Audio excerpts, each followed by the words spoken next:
I wasn't supposed to walk in. Not really. My name may have been printed in gold foil on a place card, but the silence that greeted me when the elevator doors opened said it all. I was not invited in spirit. Conversations dipped. A champagne flute froze mid-air. Even the violinist hit a note too sharp, too human. Heads turned in unison, like a jury, scanning me up and down, trying to place the ghost in the middle of their immaculate rooftop dream. They thought I wouldn't come. They hoped I wouldn't come. But I did. Alone. On purpose. The rooftop of the Skyline Viridian shimmered under a golden Miami sunset, so perfect it could have been AI-generated. Floral towers, lavender uplighting, a monogrammed ice sculpture bleeding into imported caviar. Everything curated, everything filtered, everything false. It was the kind of event where people smiled without showing teeth, the kind of evening where blood ties were measured not by love, but by seating charts. I didn't linger at the elevator. I stepped out like I belonged, because at one time I did. No arm on mine, no borrowed date, no attempt to blend into a blush-toned dress code. I wore navy, structured, sharp, deliberate. I wasn't here to be mistaken for someone else. I was here to be seen, fully and finally, whether they liked it or not. And across the rooftop, near the sculpted archway of roses and political donors, stood the bride. Grace, my half-sister, the family's golden product launch. Her laughter rang out like it had been rehearsed, a groom's hand on her waist, a future mother-in-law beaming like a casting director. Grace looked radiant, and if I didn't know her history, I might have been moved. But I did know it. I knew how effortlessly she edited people out of her narrative, how hard she worked to make sure I stayed off the family highlight reel. Then her eyes found me, just for a breath. Her smile faltered, barely. But it was there, a twitch, a flicker of recognition, of discomfort, of calculation. Then she turned her head like nothing had happened, like I hadn't just stepped into her movie, uninvited and unscripted. I didn't flinch. That moment wasn't hers anymore. Then came Margot, my stepmother, the architect of aesthetic family harmony, draped in lilac chiffon and diamonds designed for intimidation, not sentiment. She smiled as if she were trying to disinfect the air. "Camila?" she said brightly, like a hostess greeting a noise complaint. "What a surprise." IRSPD. Ah, somehow that must have slipped through. Her gaze slid to my left hand. No ring, no explanation. "You're alone?" "I tend to be." "Well then, enjoy yourself." Translation: stay quiet. Stay in your corner. Her smile was smooth, but her eyes held a checklist. I didn't pass. Table 21, tucked near the exit, next to a waiter's station and a dying potted fern. My companions, a junior associate from the Groom startup and a wedding planner's cousin who spoke about her labradoodle's yeast sensitivity for 10 full minutes. No family, no welcome, no one to ask me why I came. I sat, composed, silent, watching. I watched Grace pose like a lifestyle brand, watched Daniel shake hands like he was pitching Series C funding, not pledging forever, watched my father laugh with a man who once voted against healthcare access for underserved communities, without even glancing toward the daughter who'd spent a year designing a maternal health clinic in Nicaragua. Somewhere near the bar, a guest whispered, "Is that her sister?" Another replied, "Camila? Camille? Something with a C? I think she's in, like, solar panels?" They didn't know. They never cared to. And for the first time, I didn't take it personally. It wasn't that I hadn't earned my place. It was that I'd earned it in a world they didn't control. Then, he moved. From the front of the rooftop, a chair slid back, deliberately, silently, like the beginning of a shift in weather. Noah Whitmore stood, a man whose last name was literally etched into the hotel's marble, a man who didn't attend weddings unless they affected market trends. And now that man was staring straight at me, at table 21, behind a pillar, beside the lemons. He didn't wave, he didn't smile, he nodded. Not the kind of nod that ends a moment, the kind that begins one.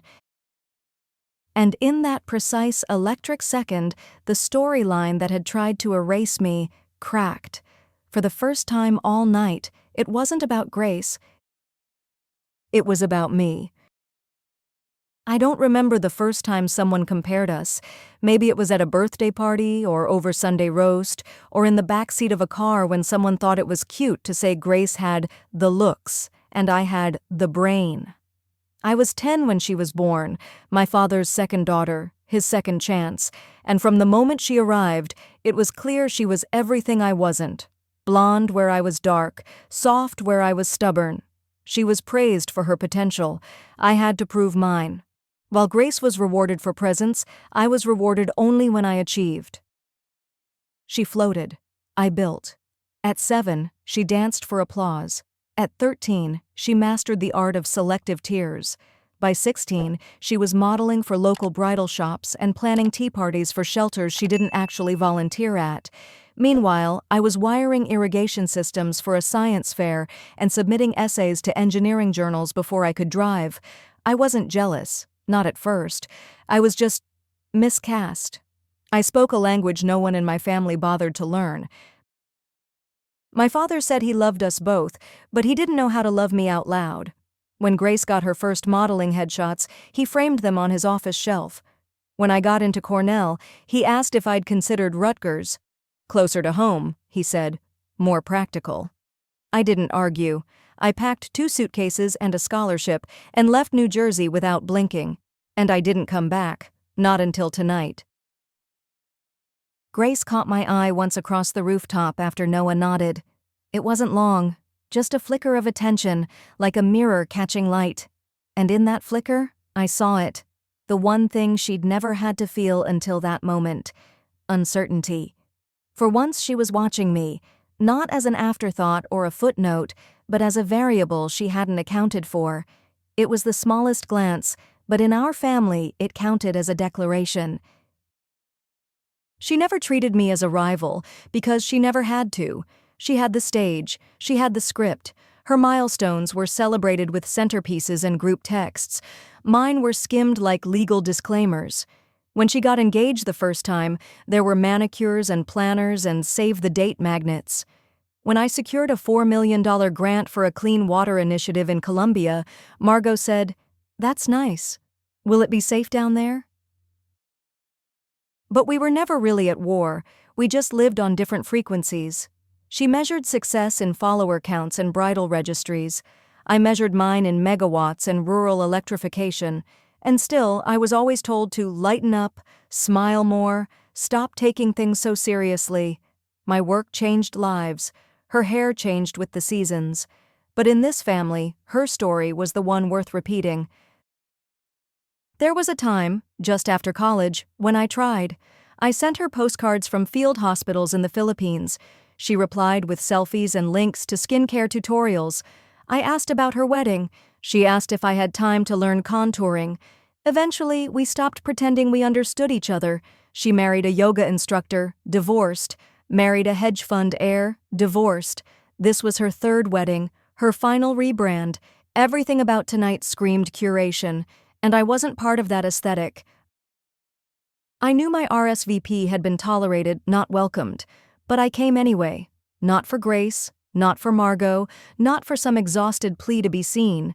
I came because sometimes showing up is the only revolution you get. That's the thing about Rivalry no one talks about. It isn't Claude or loud, it's quiet. It's being asked to take the photo, never be in it. It's seeing your name left off the group chat, or being cropped out of a slideshow. It's your sister posting best family ever, while you stand 3 feet outside the frame, in the same room. You're not forgotten, you're excluded by design. But tonight, something shifted. Noah's nod didn't just interrupt Grace, it disturbed the hierarchy this wedding was built to protect. Her in-laws, Daniel's family, had been cold in that rehearsed, polite way. They complimented Grace, made mental notes, and poured champagne with the same poise they used to spread rumors.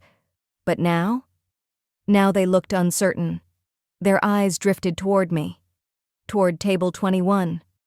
They knew who Noah was, and suddenly they were trying to figure out who I was to him. Grace wasn't used to that. She wasn't used to being outshined, especially by the person she'd spent a lifetime casting in shadow.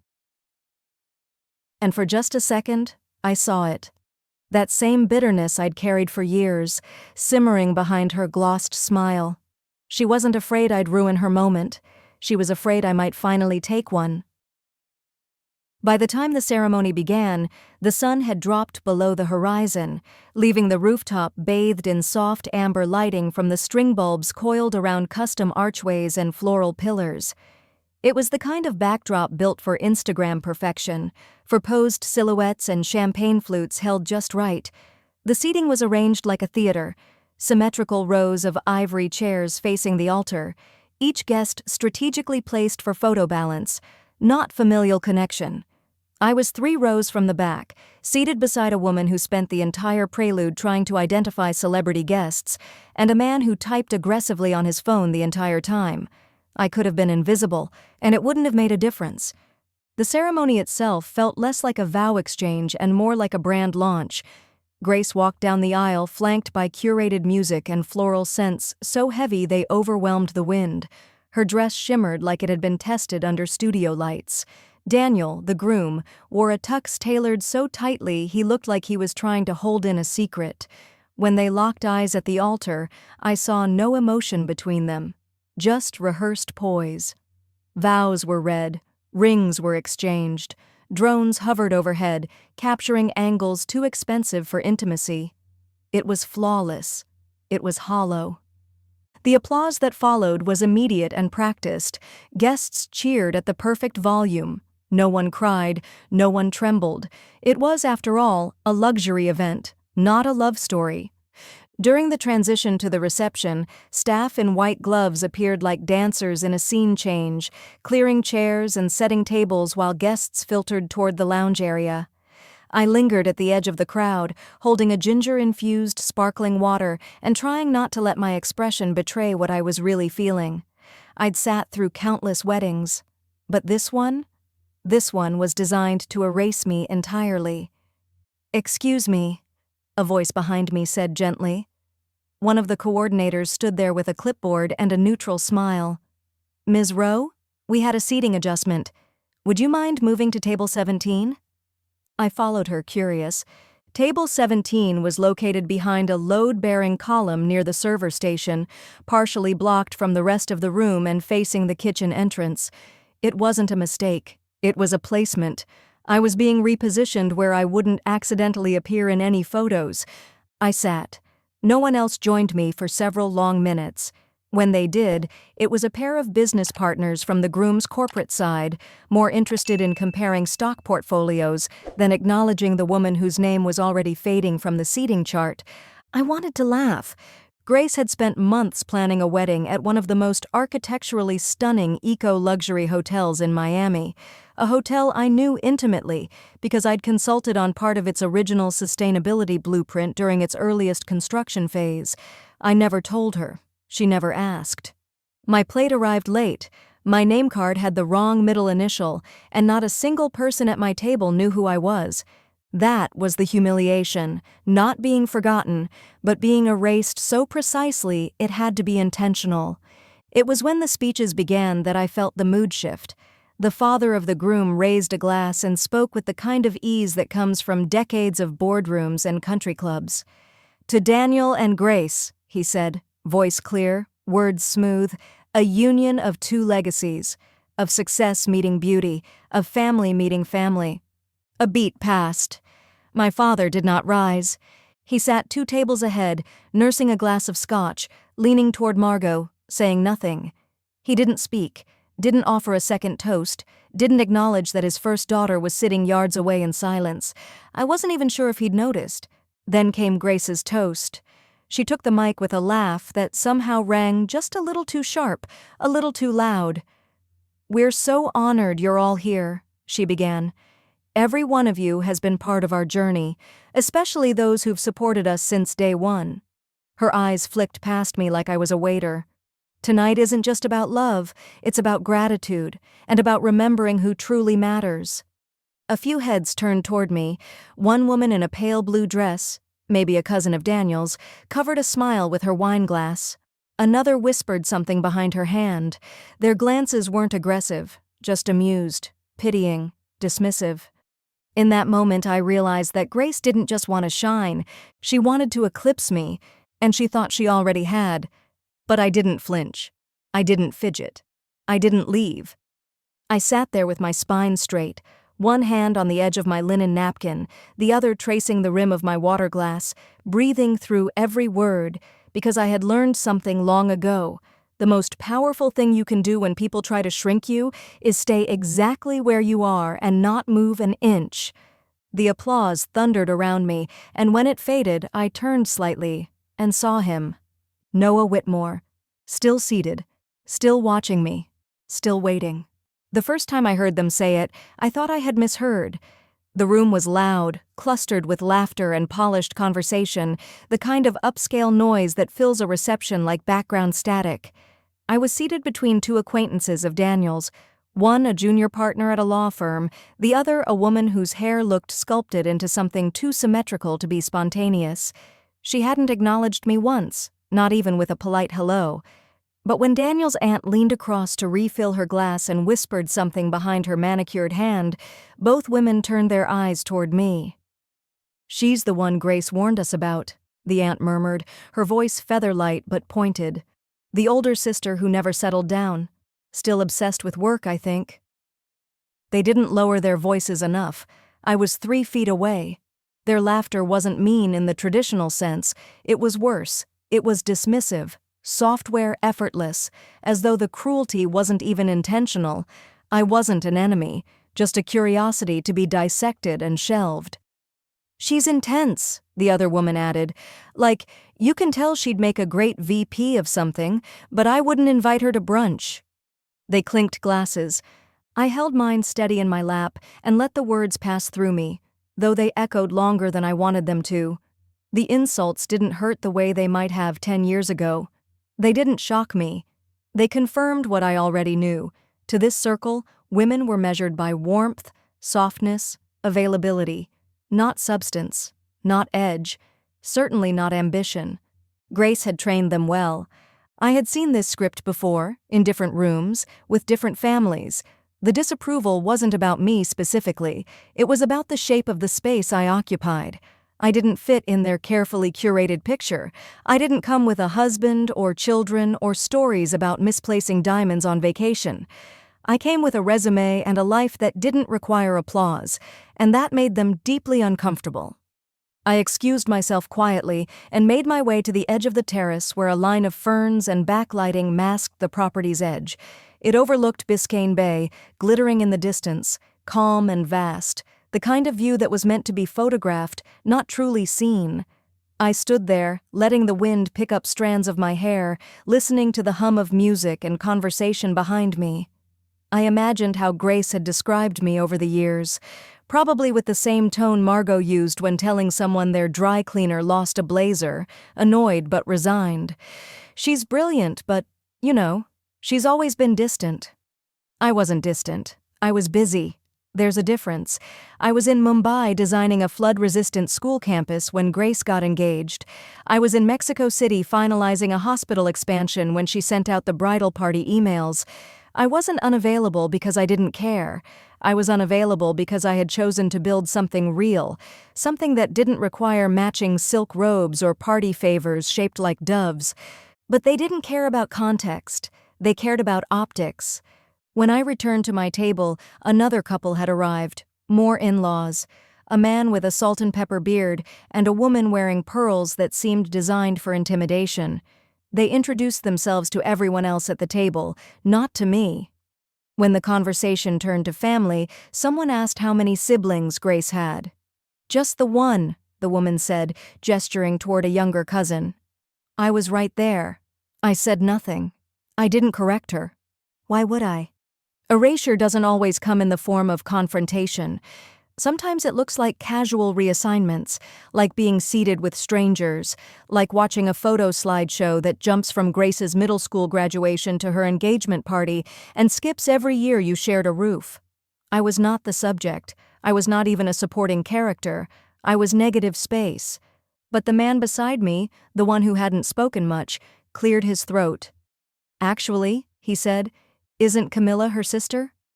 The woman blinked. "Oh," she said, turning to me with a smile just a shade too forced. "You're Camila?" I nodded once. "Still am." Her expression froze. "You look different than I expected." I smiled back. "I get that a lot." And then, for just a flicker of a second, I saw something shift in her expression. Not recognition exactly, but uncertainty, as if she realized the room had underestimated someone. As if maybe, just maybe, she had. But it was the way Noah Whitmore watched from across the room, the way his gaze lingered on me through every passing toast, every stolen glance, every attempted cut, that made the difference. Because while they whispered, he waited. While they dismissed, he observed. And soon I knew he would act. It didn't surprise me that none of them asked what I did for a living.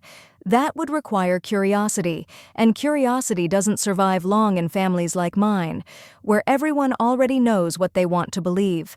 To them, I was a career woman, which was never meant as a compliment. The term came wrapped in polite disdain, like a diagnosis whispered over brunch. Someone to be admired from afar, pitied up close, and excluded whenever the conversation turned to real life.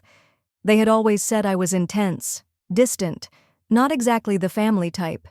It didn't matter that my projects had built clinics in flood zones, schools in displaced communities, or eco-resorts that now topped sustainability awards across 3 continents. They never asked, so I never told. Over the years, I'd stopped offering the details. If they weren't going to listen, I wasn't going to narrate. One of Grace's bridesmaids once said it best, back when I showed up to her second wedding in a black sheath dress and no +1. "Camilla's the type who'd marry her work," she said with a laugh, not even bothering to lower her voice. The comment spread quickly, like spilled perfume. And from that moment on, it became the tagline they assigned me. Tonight, it echoed again. "There she is," someone said as I passed the bar, their voice dipped in velvet judgment. "Always solo, always working, probably emailed someone during the ceremony." I didn't look back. I didn't have to. I knew the tone by heart. They wanted me to feel the lack. As if standing alone at a wedding meant something was missing. As if being unaccompanied was equivalent to being unloved. But then something shifted. It wasn't dramatic. There was no spotlight, no gasp from the crowd. Just a quiet moment at the far end of the reception hall. Noah Whitmore stood. He had been seated most of the evening, surrounded by executives, distant relatives, and dignitaries who treated him like a planet, orbiting him, reflecting him, never daring to eclipse. But now he rose slowly, deliberately, adjusting his cufflinks with the kind of patience only power can afford. He crossed the room toward the bar, toward me. There was a ripple, not loud enough to be called commotion, but just enough to draw attention. Conversations dimmed. I felt it before I saw it, heads turning. Grace looked up from her table, her new husband pausing mid-sentence. My stepmother shifted in her seat. Even my father, half a drink into a rare moment of silence, blinked. Noah stopped 3 feet from where I stood. He extended his hand, not as if greeting a stranger, but with the unmistakable ease of someone greeting a peer.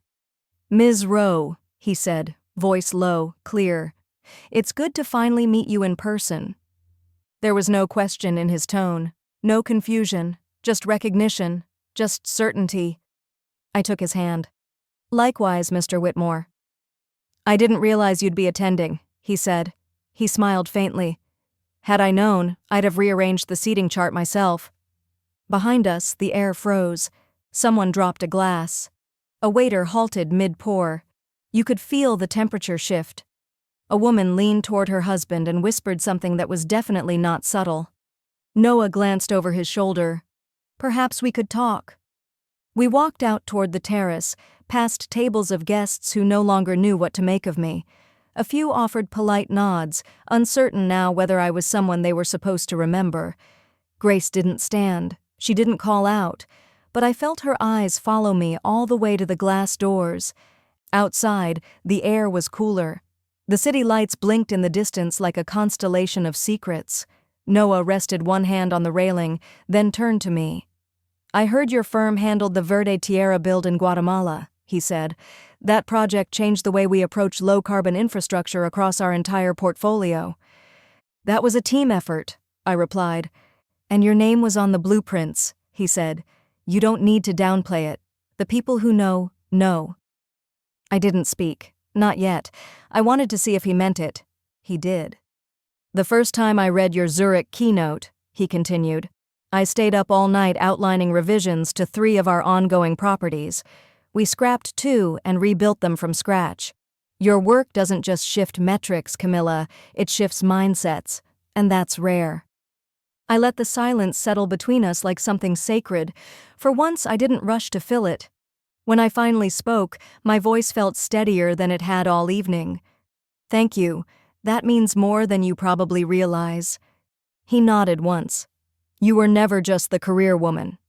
And just like that, the label they'd whispered for years, the tagline they used to define me in my absence, fell away. In its place, something else. Something earned. Not a spotlight, a signal. Back inside, the reception had shifted into its second act, that blurry space between dessert and dancing where speeches start to roll out like carefully rehearsed theater. The lights had been dimmed to something warmer, more golden. Waiters moved like shadows across the floor, topping off champagne flutes and clearing away plates stacked with untouched sea bass and ambition. I lingered just inside the glass doors, aware of the stares but no longer pierced by them. Grace was sitting center stage now, figuratively and literally. Her white dress glowed under the chandelier like she'd been lit from the inside out. She leaned against Daniel, her hand on his forearm, laughing at something he whispered too close to her ear. Around her, the crowd bent inward, like flowers leaning toward light. It was her moment, her narrative, her final proof that she had won. And then Noah Whitmore stood again. This time it wasn't quiet. There was a hushed hush, a quickening of attention. The man who rarely spoke was now holding a microphone, and even the band paused mid-note. I didn't move from my place by the doors, but my breath caught. Not in fear, in instinct.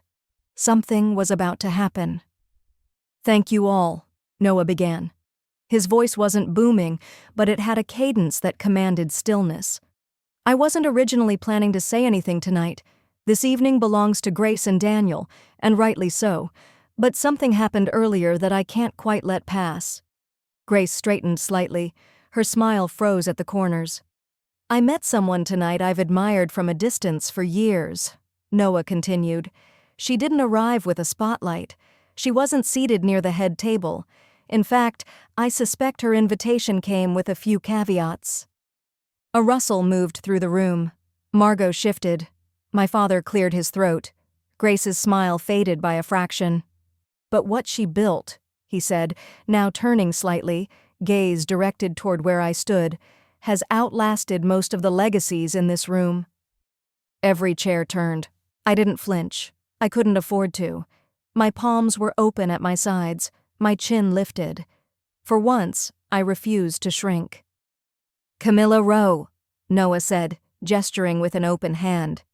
"Architect, visionary, problem solver, the woman whose designs reshaped our carbon-neutral housing plans across 3 continents, the woman whose Zurich keynote made even our most traditional investors rethink their blueprints, the woman whose name most of you probably don't know, but should." There was a pause, a long one. It wasn't awkward, it was reverent. Then, the sound of someone rising, then another, and another.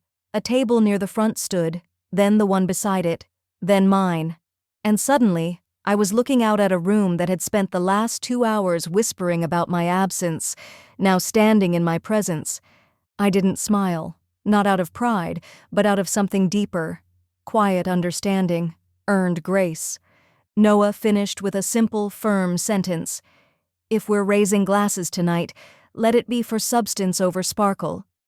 He raised his. The room followed. The first toast of the night that wasn't about Grace. The first moment of the night where she wasn't the main character. The first shift in power that couldn't be undone by seating charts or designer gowns. Afterward, the room moved like a shaken snow globe. People walked differently. They looked at me with new hesitation. Some smiled with sudden familiarity. Others avoided my eyes. The woman who had snubbed me at table 17 offered a flustered compliment about my presence. Grace didn't come over. She stayed seated, posture perfect, expression unreadable, but her knuckles were white where they gripped the tablecloth. I passed her on my way back toward the terrace. She didn't speak, but I did. "You always knew who I was," I said calmly. "You just didn't want anyone else to." And then I walked past. Not away, forward. The air outside was cooler now, crisper, as if the entire atmosphere had shifted along with the room. I stood under the terrace awning, the string lights casting a soft glow over the manicured hedges and ivory-tiled floor. Behind me, the ballroom had fractured, no longer a single confident hum of celebration, but scattered notes of reevaluation. People were talking, but their voices held a new tension, like the backdrop of a song that had lost its rhythm. Grace's carefully composed symphony of perfection was offbeat, and everyone knew it. I didn't need a crowd to follow me out. I didn't need handshakes or congratulations. My power didn't live in performance. It lived in presence. I leaned against the railing, calm, watching the city beyond the balcony as the wind stirred a few strands of hair loose from my updo. I wasn't smiling, but I wasn't frowning either. I was still. That kind of stillness that comes after a storm. Not relief, certainty. Behind me, the door clicked open. Grace stepped out, still radiant in her designer gown, but the air around her was different now. She had always been the center of the room, but out here, with no audience, she was just a woman who had orchestrated a celebration and suddenly found herself sharing the stage. "You always had a flair for timing," she said, arms crossed lightly, chin lifted like she was still on camera. "It wasn't planned," I replied, "but maybe it was overdue." She moved to the edge of the terrace, glancing sideways. "You made quite the impression." "So did you?" Her laugh was tight, not cruel, just tired. "You know, growing up I thought you didn't like me, that you resented me for having what you didn't." "I didn't resent you," I said. "I resented how easily people gave you what I had to work twice as hard for." That landed. Grace looked away, toward the skyline. Her posture slumped for half a second before she caught herself. "You never needed anyone's permission to do what you do. I did. That toast? You didn't need it. I would have begged for it."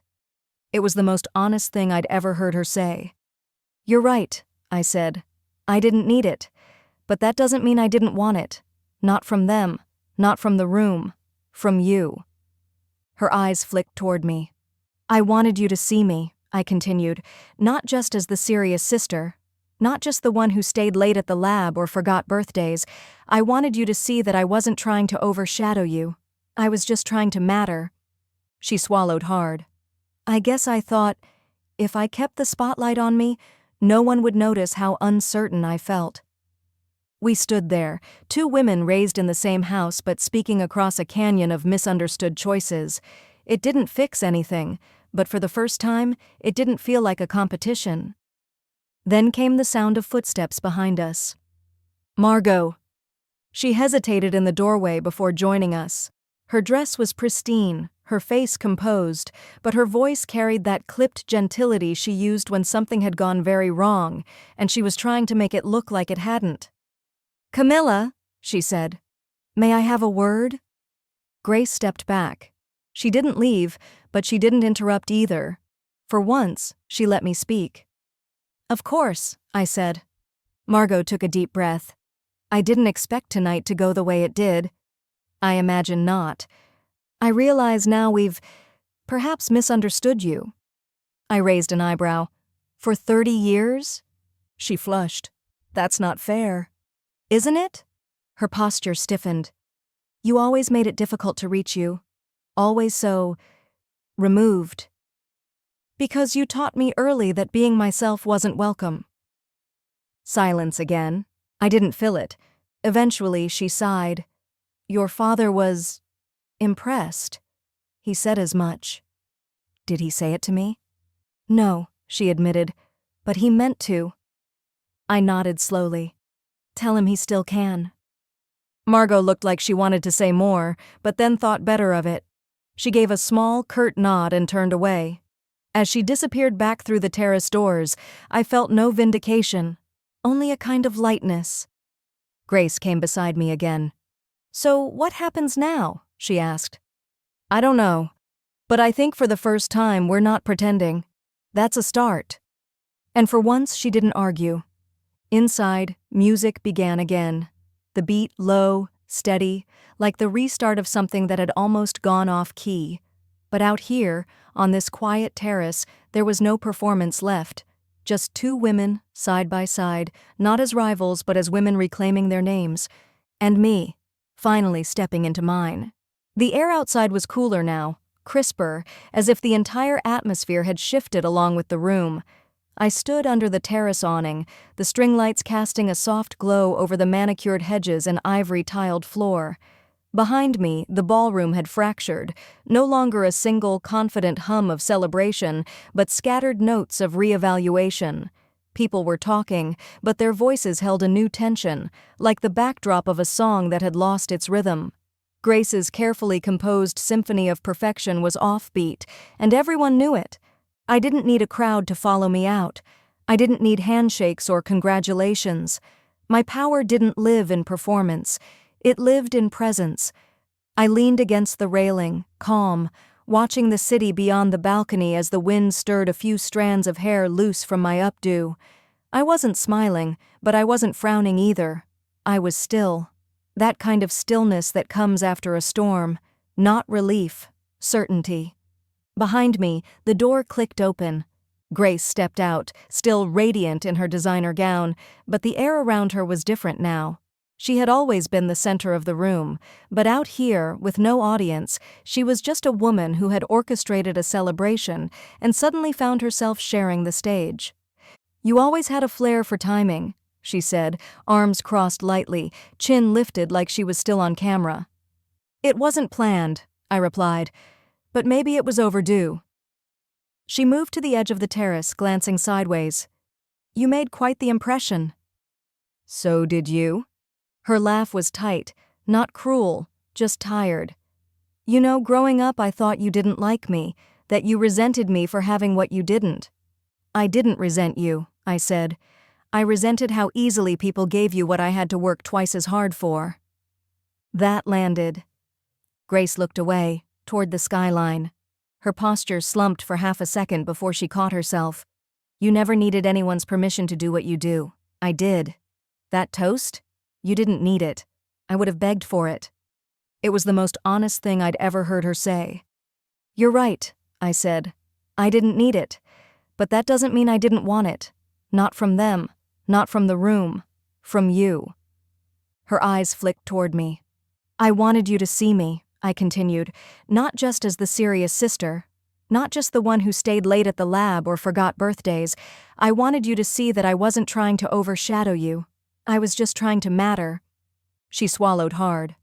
I guess I thought, if I kept the spotlight on me, no one would notice how uncertain I felt.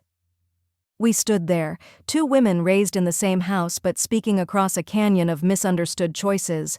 It didn't fix anything, but for the first time, it didn't feel like a competition. Then came the sound of footsteps behind us. Margot. She hesitated in the doorway before joining us.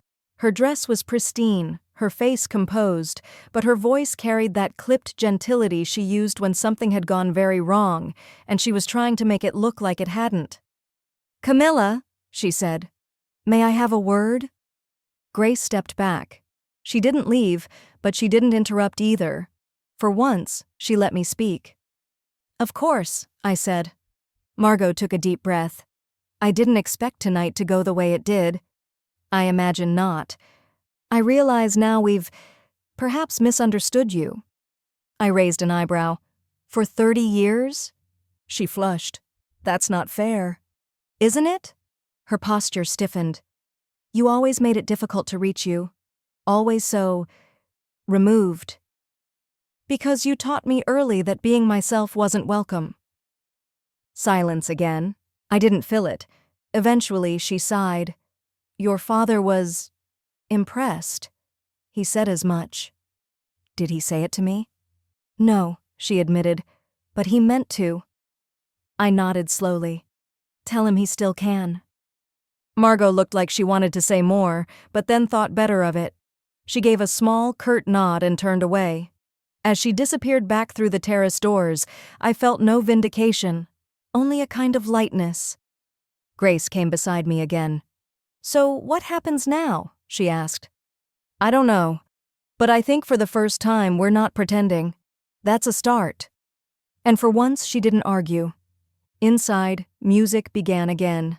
The beat low, steady, like the restart of something that had almost gone off key. But out here, on this quiet terrace, there was no performance left. Just two women, side by side, not as rivals but as women reclaiming their names. And me, finally stepping into mine. The moment I stepped back inside, I knew the energy had shifted. Not in a way that could be seen, exactly, but in the way heads turned more slowly, the way conversations softened when I passed. Earlier, I had been the quiet presence at the fringes, the career woman with no date and no place in the spotlight. Now I was the woman whose name had been spoken by Noah Whitmore in a room full of people who spent their lives measuring importance in last names and legacy. That shift came with its own kind of betrayal, not the dramatic kind, but the subtle one, the betrayal of assumptions, of carefully curated narratives. I was never the failure they feared, but something more disruptive, the truth they ignored. At the dessert table, I heard it again, a bridesmaid whispering, "She must have been planning this. Who even gets toasted like that out of nowhere?" "I bet she owns part of this hotel," someone else said. I smiled, barely. Let them wonder.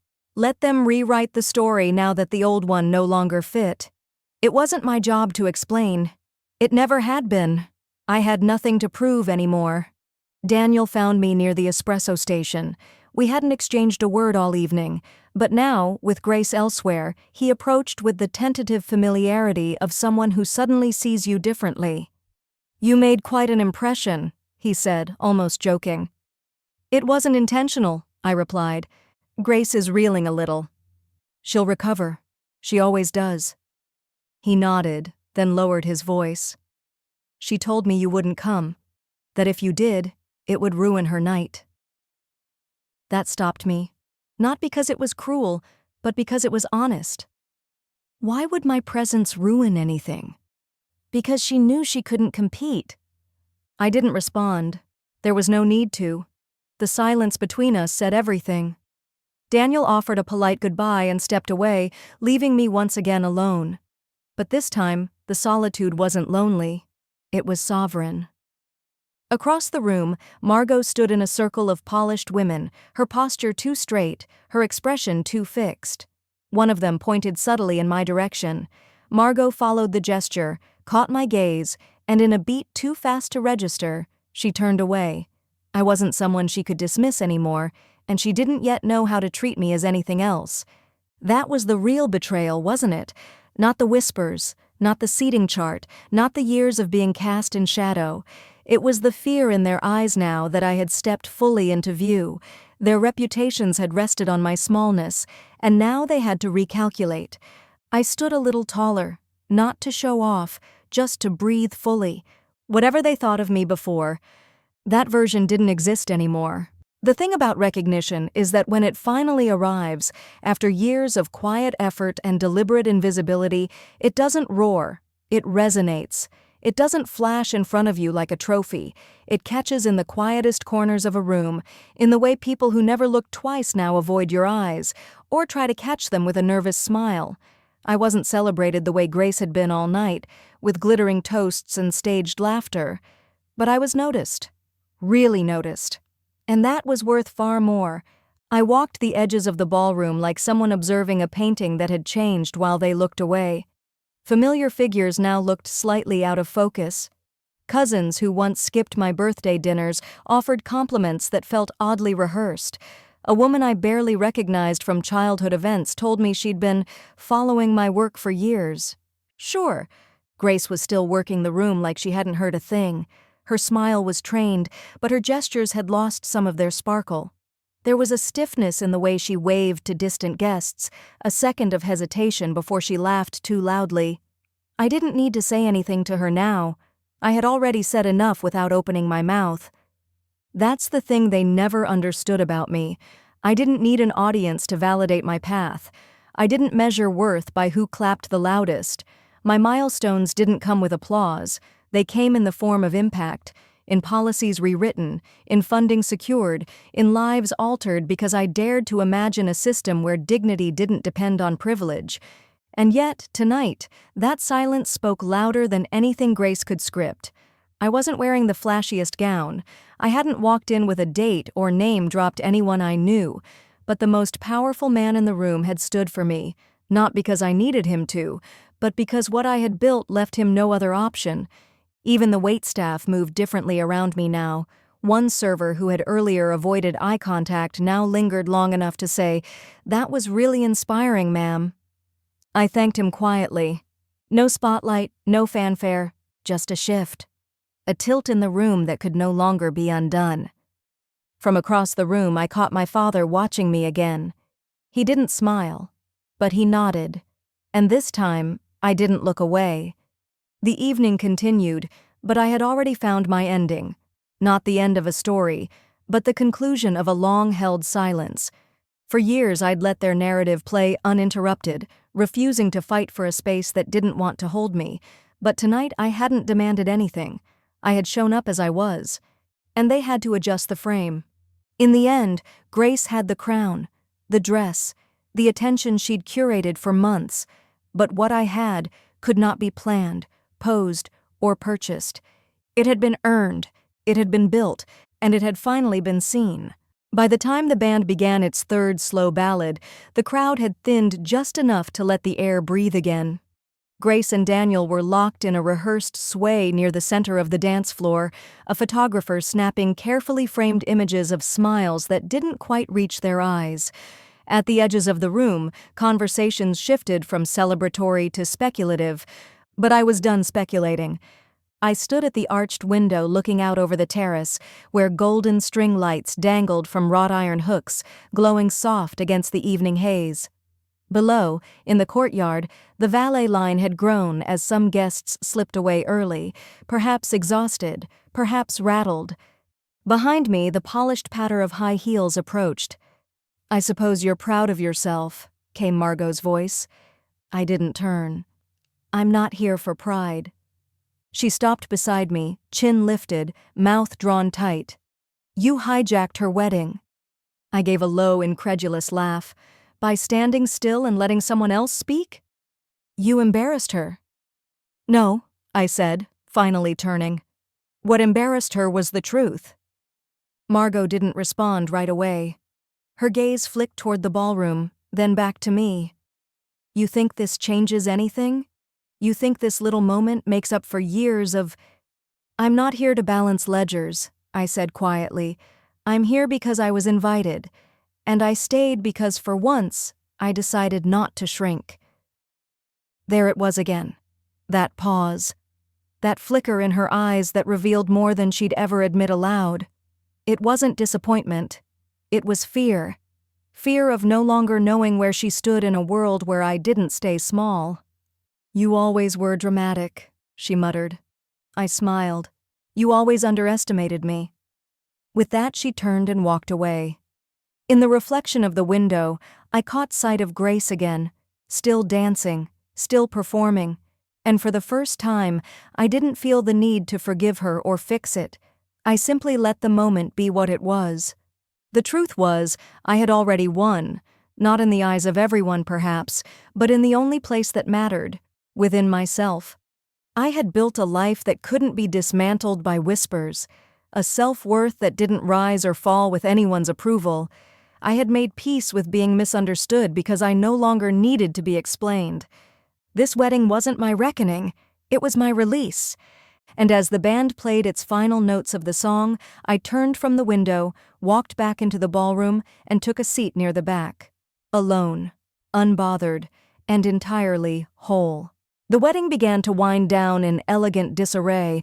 Half-empty champagne flutes lined the tabletops, floral centerpieces sagged slightly at the edges, and the dance floor thinned to a few determined couples spinning in half-hearted rhythm. My heels had been traded for flats. My champagne glass sat untouched. And for the first time in years, I felt no urgency to be anywhere but here. A woman I didn't know approached me as the staff began quietly folding napkins and dimming chandeliers. "You're Camila, right?"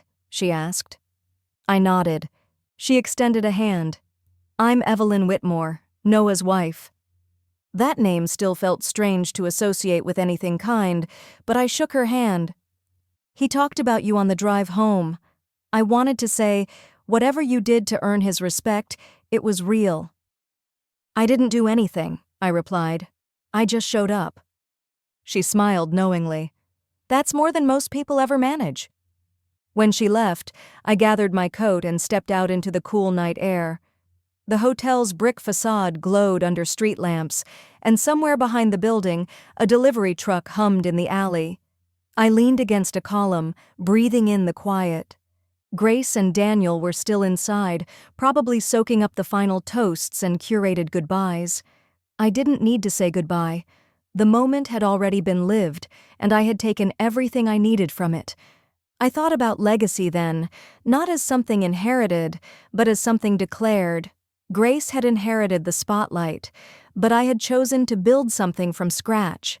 And in doing so, I had claimed my own legacy, not one of wealth or social standing, but of integrity, of resilience, of power that couldn't be revoked by anyone's approval. My father stepped out moments later. He didn't look surprised to find me alone. "I never did right by you," he said simply. "Not when it counted." "I stopped waiting for it to count," I said. "I had to." He nodded, rubbing his palms together. "You know, when Noah stood up like that, part of me felt like the whole room had to rearrange itself." "It did," I said. "That's what truth does." We stood in silence for a few beats longer. Then he added, "You were never invisible, Camila. We just weren't looking in the right direction." That almost broke me, not from pain, but from relief. I gave a small nod, holding his gaze. "I know." As he turned to go back inside, I turned the other way, toward the city lights and the dark road ahead. No limo, no cameras, no parting gift bags. Just me, walking down the steps with nothing left behind that I needed to carry. I didn't reclaim a title tonight. I reclaimed myself, and sometimes that's the only revenge worth having. My sister's in-laws laughed when I walked in alone. Then Groom's uncle bowed to me. Is more than a revenge story. It's a story of reclamation. You didn't just build a tale of poetic justice. You constructed a character arc that feels quietly seismic. Camila doesn't shout. She doesn't retaliate. She simply exists fully in her power, and that in itself becomes the loudest rebellion of all. What makes this story so compelling isn't the drama of the wedding, or the gasp-worthy toast, or even the power play of Edward's bow. It's the slow, unflinching reveal of a woman who's spent years being overlooked and decides not to scream for attention, but to stop apologizing for being seen. Camila is every high-achieving, too-much daughter who was told to quiet down so someone else could shine. But instead of demanding the spotlight, she redefines the stage. Her revenge is silent, elegant, and enduring. The emotional restraint in your narrative, paired with cinematic tension and moral depth, makes this story not only unforgettable, but healing. Readers don't just root for Camila, they become her. They feel her breath catch in the ballroom. They understand the weight of showing up when no one expects you to. And they exhale with her, not because everything is fixed, but because she finally stopped needing it to be. This is exactly what stories of quiet power should feel like, not just a clapback, but a closure. Not just a mic drop, but a mirror for anyone who's ever stayed silent too long. Brilliant, restrained, and utterly satisfying. You didn't just tell a story, you delivered a message, and it will echo long after the wedding's over. If this story touched you, subscribe to Revenge with Seren. Because some revenge needs no knives, no screaming. Just one spotlight, one shining nameplate, and someone they once dismissed. Rising, brilliant and unshaken. See you in the next story.